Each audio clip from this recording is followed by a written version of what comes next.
Hi, welcome to my channel spreading stories in Kannada.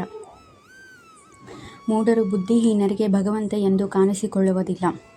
ಮೂಢರಿಗೆ ಬುದ್ಧಿಹೀನರಿಗೆ ನಾನು ಎಂದು ಕಾಣಿಸಿಕೊಳ್ಳುವುದಿಲ್ಲ. ಅವರ ಮಟ್ಟಿಗೆ ನಾನು ಅಂತರಂಗ ಶಕ್ತಿಯಿಂದ ಆವೃತನಾಗಿರುತ್ತೇನೆ. ಆದುದರಿಂದ ನನಗೆ ಹುಟ್ಟು ಇಲ್ಲ, ನಾನು ಅವ್ಯಯನು ಎಂದು ಅವರು ತಿಳಿಯರು. ಕೃಷ್ಣನು ಈ ಭೂಮಿಯ ಮೇಲಿಂದ ಎಲ್ಲರಿಗೂ ಕಾಣಿಸುತ್ತಿದ್ದ. ಹಾಗಿರುವಾಗ ಆತನು ಈಗ ಎಲ್ಲರಿಗೂ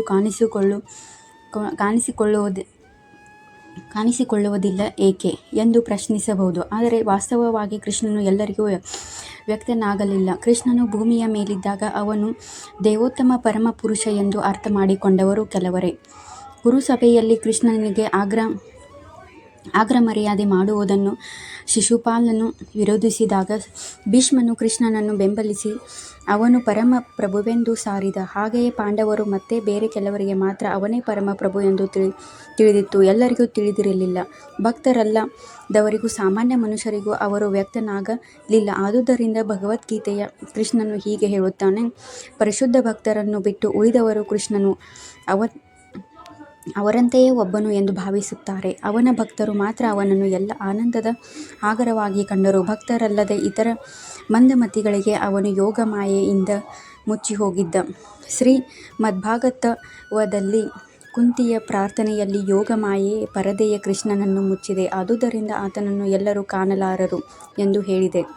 ಈ ಯೋಗ ಮಾಯೆಯ ಪರದೆಯ ಈಶೋಪನಿಷತ್ತು ಮಂತ್ರ 15 ಸಹ ದೃಢಪಡಿಸುತ್ತದೆ. ಈ ಮಂತ್ರದಲ್ಲಿ ಭಕ್ತನು ಹೀಗೆ ಪ್ರಾರ್ಥನೆ ಮಾಡುತ್ತಾನೆ: ಪ್ರಭುವೇ, ವಿಶ್ವಪಾಲಕನು ನೀನೇ. ನಿನ್ನ ಭಕ್ತಿ ಸೇವೆಯ ಅತ್ಯುನ್ನತ ಧಾರ್ಮಿಕ ತತ್ವವು. ಆದುದರಿಂದ ನೀವು ನನ್ನನ್ನು ಕಾಪಾಡು ಎಂದು ಪ್ರಾರ್ಥಿಸುತ್ತೇನೆ. ನಿನ್ನ ದಿವ್ಯ ರೂಪವನ್ನು ಯೋಗ ಮಾಯೆಯು ಮುಚ್ಚಿದೆ. ಯೋಗ ಮಾಯೆಯ ಅಥವಾ ಅಂತರಂಗ ಶಕ್ತಿಯ ತೆರೆಯು ಬ್ರಹ್ಮಜ್ಯೋತಿಯೇ ಆಗಿದೆ. ನಿನ್ನ ಸಚ್ಚಿದಾನಂದ ವಿಗ್ರಹವನ್ನು ನಾನು ಕಾಣದಂತೆ ಅಡ್ಡಿ ಮಾಡುವ ಈ ಮಹಾಪ್ರಭುವೇನು ದಯಮಾಡಿ ನಿವಾರಿಸು. ತನ್ನ ದಿವ್ಯ ಜ್ಞಾನದ ರೂಪದಲ್ಲಿ ದೇವೋತ್ತಮ ಪರಮ ಪುರುಷನನ್ನು ಬ್ರಹ್ಮಜ್ಯೋತಿಯ ಅಂತರಂಗ ಶಕ್ತಿಯು ಮುಚ್ಚಿರುತ್ತದೆ. ಮಂದಬುದ್ಧಿಯ ನಿರಾಕಾರವಾದಿಗಳು ಈ ಕಾರಣದಿಂದ ಪರಮಪ್ರಭುವನ್ನು ಕಾಣಲಾರರು. ಶ್ರೀ ಮದ್ಭಾಗವತದಲ್ಲಿ ಬ್ರಹ್ಮನು ಮಾಡುವ ಒಂದು ಪ್ರಾರ್ಥನೆ ಇದೆ: ಹೇ ದೇವೋತ್ತಮ ಪರಮ ಪುರುಷನೇ, ಹೇ ಪರಮಾತ್ಮನೇ, ಎಲ್ಲ ರಹಸ್ಯಗಳ ಪ್ರಭುವೇ, ಈ ಜಗತ್ತಿನಲ್ಲಿ ನಿನ್ನ ಶಕ್ತಿಯನ್ನು ಲೀಲೆಗಳನ್ನು ಗಣಿಸಬಲ್ಲವರು ಯಾರು? ನೀನು ನಿರಂತರವೂ ನಿನ್ನ ಅಂತರಂಗ ಶಕ್ತಿಯನ್ನು ವಿಸ್ತರಿಸುತ್ತಿರುವೆ, ಆದುದರಿಂದ ಯಾರೂ ನಿನ್ನನ್ನು ತಿಳಿಯಲಾರರು. ವಿಜ್ಞಾನಿಗಳು ಮತ್ತು ವಿದ್ವಾಂಸರಾದವರು ಐಹಿಕ ಜಗತ್ತಿನ ಪರಮಾಣು ರಚನೆಯನ್ನು, ಅಂದರೆ ಗ್ರಹಗಳ ಪರಮಾಣು ರಚನೆಯನ್ನು ಸಹ ಪರೀಕ್ಷಿಸಬಹುದು. ಆದರೆ ನೀನೇ ಅವರ ಎದುರಿಗಿದ್ದರೂ ಅವರು ನಿನ್ನ ಚೈತನ್ಯ ಮತ್ತು ಶಕ್ತಿಗಳನ್ನು ಎಣಿಸಲಾರರು. ದೇವೋತ್ತಮ ಪರಮ ಪುರುಷನಾದ ಶ್ರೀಕೃಷ್ಣನಿಗೆ ಹುಟ್ಟು ಎನ್ನುವುದು ಇಲ್ಲ. ಮಾತ್ರವಲ್ಲ, ಅವನು ಅವ್ಯಯ, ಖಿನ್ನನಾಗದವನು. ಅವನು ನಿತ್ಯರೂಪವೂ ಜ್ಞಾನದಂತ ಪೂರ್ಣನಾಗಿದೆ. ಅವನ ಶಕ್ತಿಗಳಿಗೆ ಕೊನೆ ಎನ್ನುವುದಿಲ್ಲ.